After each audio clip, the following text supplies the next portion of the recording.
السلام علیکم ورحمۃ اللہ وبرکاتہ۔ دوستو، یہ البعث الاسلامی کے نام سے یہ میگزین ہے، یہ مجلہ ہے۔ یہ دارالعلوم ندوۃ العلماء سے یہ مجلہ نکلتا ہے، شائع ہوتا ہے الحمدللہ۔ اس سے پہلے بھی میرے کئی ایک مضامین اس مجلے میں شائع ہوتے رہے ہیں۔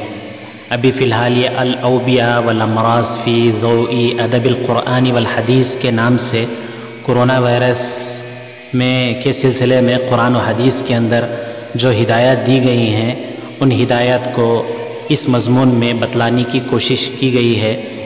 یہ مضمون الحمدللہ 5 صفحات پر مشتمل ہے، عربی زبان میں ہے۔ انشاءاللہ عز و جل آپ بھی اسی طریقے سے کوشش کرتے رہیں گے، محنت کرتے رہیں گے، جد و جہد کرتے رہیں گے تو عربی کا سیکھنا، عربی میں مضامین کا لکھنا یہ کوئی مشکل ترین چیز نہیں ہے۔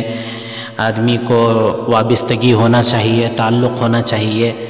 تو جس زبان کے ساتھ بھی آدمی کا تعلق ہوتا ہے، اس کی وابستگی ہوتی ہے اور اس کا بہت زیادہ اس کے ساتھ ربط و ضبط ہوتا ہے، تو اس زبان کا سیکھنا اس کے لیے بہت آسان ہو جاتا ہے۔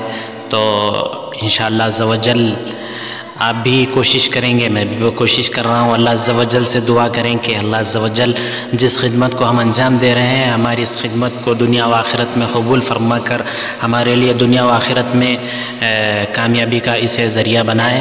آپ سے گزارش یہ ہے کہ جو عربی داں حضرات ہیں، جو عربی کو جانتے ہیں، اس مضمون کو پڑھیں، اپنی رائے دیں۔ میں نیچے میں اس کی لنک اور اس کا رابط دے رہا ہوں، یعنی جس کے ذریعے سے آپ اس مجلے کو حاصل کر سکتے ہیں، میں وہ نیچے دے رہا ہوں۔ آپ سے گزارش یہ ہے کہ ضرور اس مضمون کو پڑھیں، اپنی رائے کا اظہار کریں۔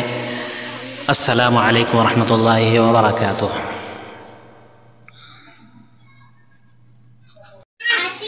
دوستو، آپ سے گزارش آپ ہمارے چینل کو سبسکرائب کریں، بیل آئیکن کو دبائیں، ویڈیو کو لائک اور شیئر کریں، ویڈیو پر کمنٹ کریں۔ جزاکم اللہ خیرا واحسن الجزاء فی الدارین۔